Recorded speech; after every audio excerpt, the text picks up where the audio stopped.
선녀와 나무꾼이라는 전래 동화가 있습니다. 우리는 이 동화를 그저 재미있는 이야기로 생각할 수 있지만 의외로 결혼에 대한 깊은 내용을 담고 있습니다. 선녀는 나무꾼에게 시집 오기 전까지는 선녀였습니다. 그러나 나무꾼에게 시집을 온 다음에는 평범한 애엄마가 되었습니다. 선녀는 자식을 둘이나 낳았지만 과거에 선녀였던 때를 늘 그리워했습니다.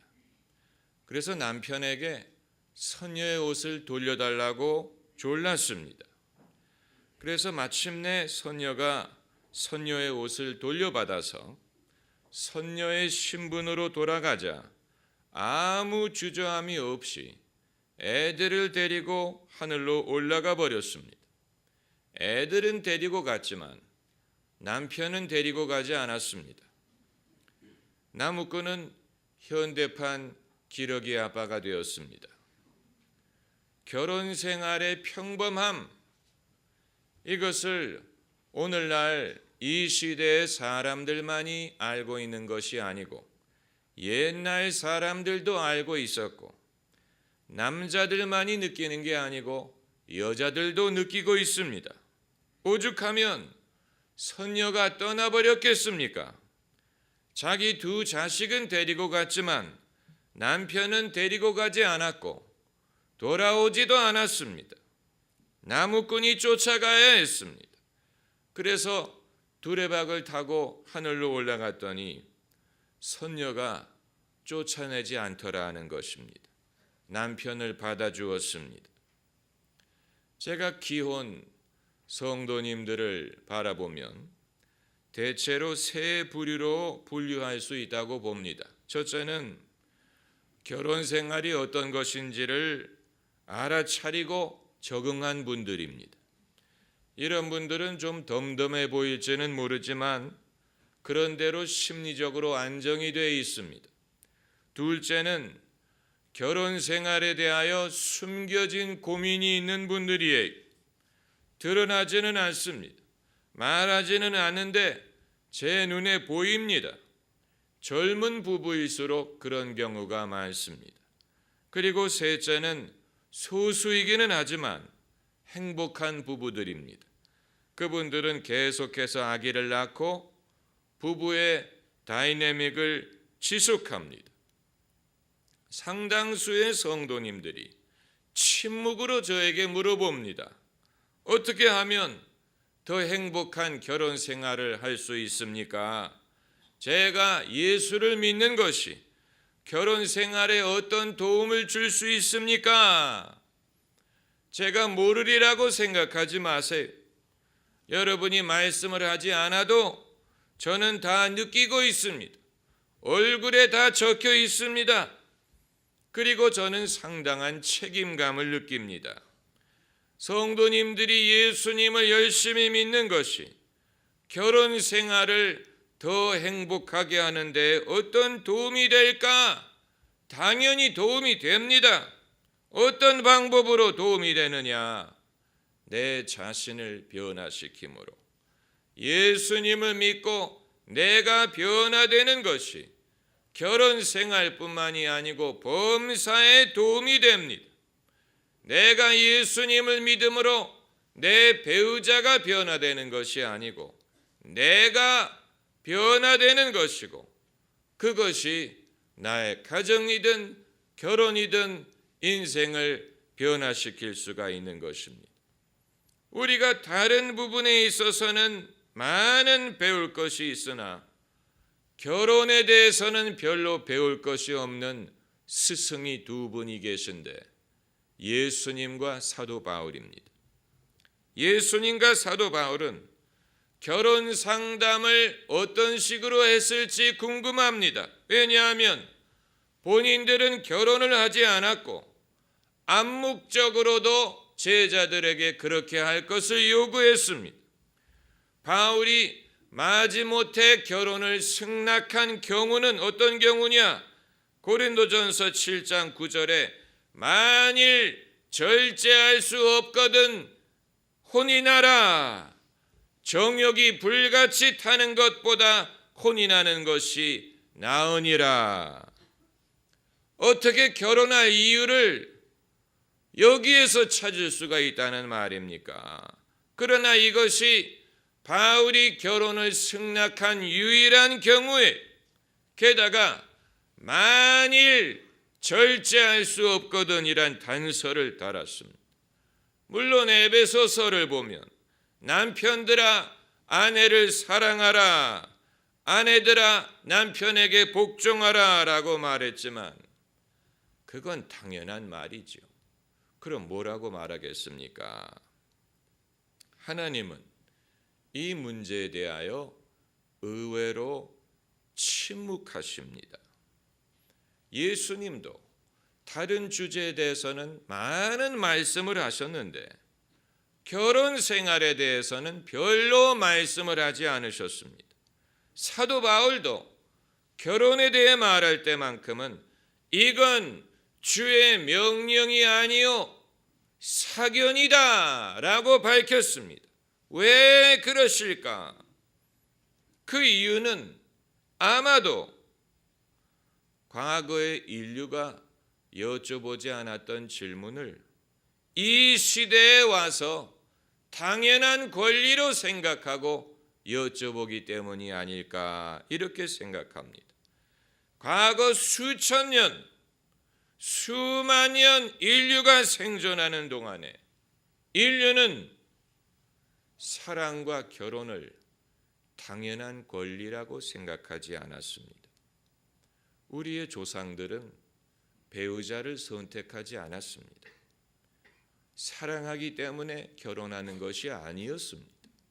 부모님이 배우자를 정해 주었고 거기에 순종했습니다. 결혼했기 때문에 사랑하는 것이라고 생각했지 사랑하기 때문에 결혼한다는 생각은 그들에게는 매우 생소한 개념이었습니다. 이삭이 자기 아내를 고르지 않고 아버지가 골라주는 여자와 결혼한 것과 마찬가지입니다. 그렇기 때문에 장구한 세월 동안 우리 조상들은 결혼을 했기 때문에 당연히 사랑하는 것이라고 배웠고 그렇게 살았습니다. 영화 타이타닉을 보면 디카프리오가 케이트 윈슬렛에게 자기 약혼남에 대하여 이런 질문을 하는 장면이 나옵니다. Do you love him? 그 남자를 사랑하느냐? 그랬더니 케이트 윈슬렛이 화를 냅니다. 어떻게 나에게 그런 질문을 할 수 있느냐? 왜 화를 내는지 아세요? 19세기 사람에게 20세기의 질문을 하기 때문에 그런 것입니다. 19세기까지만 하더라도 사랑하기 때문에 결혼하는 게 아니었어요. 그런데 20세기의 사고방식을 가지고 사랑하느냐라고 물어보니까 화를 내는 것은 당연한 것입니다. 여러분, 우리의 조상들이 우리보다 못났기 때문에 그렇게 산 것이 아니에요. 우리가 그들보다 더 우월한 위치에 있다고 생각하면 안 됩니다. 결국 타이타닉의 그 주인공 디카프리오가 윈슬렛이 어떻게 되었습니까? 디카프리오는 물에 빠져 죽었고 윈슬렛은 약혼남과 헤어졌습니다. All you need is love. 우리가 필요한 것은 사랑뿐이다라고 말하지만 사랑도 사랑 나름이에요. 지속이 가능한 사랑이 있고 지속 가능하지 않은 사랑이 있습니다. 모두에게 덕이 되는 사랑이 있고 덕이 되지 않는 사랑이 있습니다. 하나님이 축복하시는 사랑이 있고 하나님이 축복하지 않는 사랑이 있습니다. 상식적인 사랑이 있고 비상식적인 사랑이 있습니다. 이루어질 수 없는 사랑은 이루어지지 않습니다. 하나님이 왜 침묵하시느냐? 과거 우리 조상들은 자신의 권리로 주장하지 않았던 것들에 대하여 오늘날 이 시대 사람들은 마치 우리의 당연한 권리인 것처럼 주장을 하기 때문에 그런 것입니다. 마치 이 시대 많은 사람들이 하나님, 제가 어떻게 하면 좀 더 날씬해질 수 있을까요? 어떻게 하면 좀 더 건강해질 수 있을까요? 어떻게 하면 살을 뺄 수 있을까요? 라고 하나님께 여쭤보는 것과 같습니다. 하나님이 뭐라고 대답하시겠습니까? 좀 덜 처먹어라.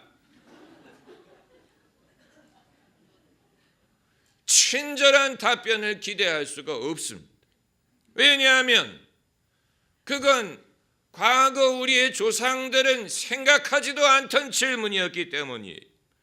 과거 우리 조상들은 먹고 사는 것조차 어려웠습니다.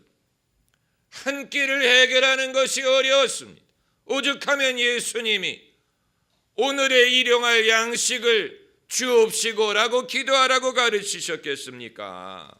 그러므로 내가 어떻게 하면 살이 덜 찌느냐 하는 것은 과거 인류의 관심사와는 거리가 멀었던 것입니다.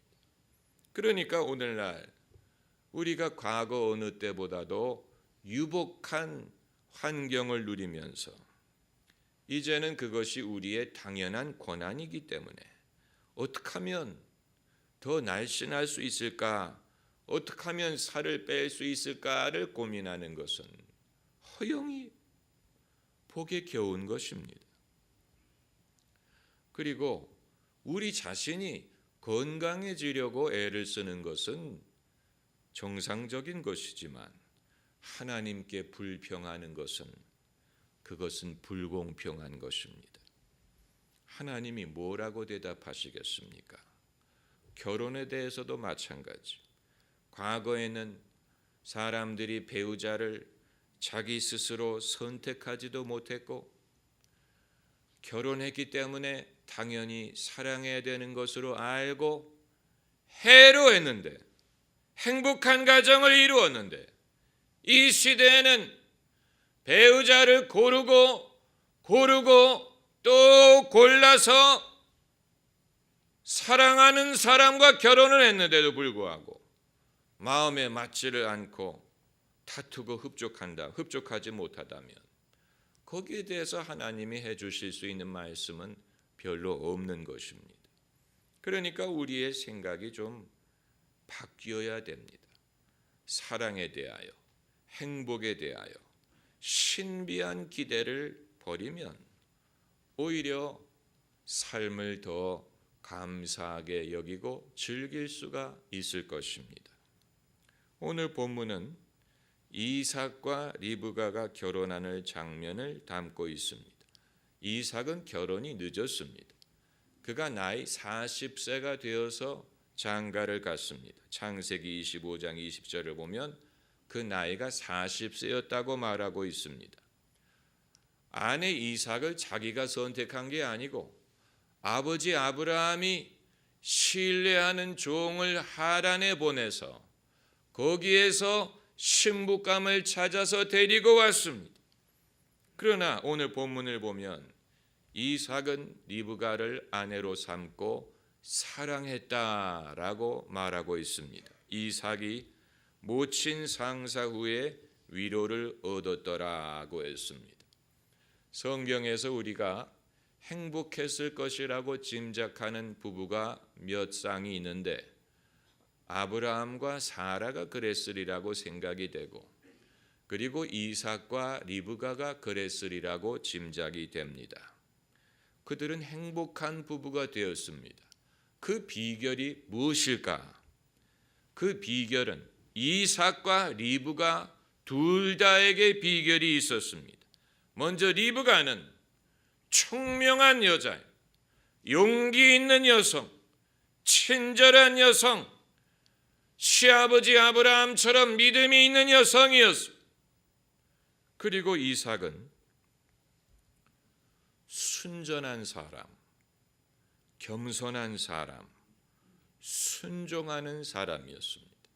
오늘 본문 63절을 보면 이삭이 저물 때 들에 나가 묵상하다가 눈을 들어보매 약대들이 오더라.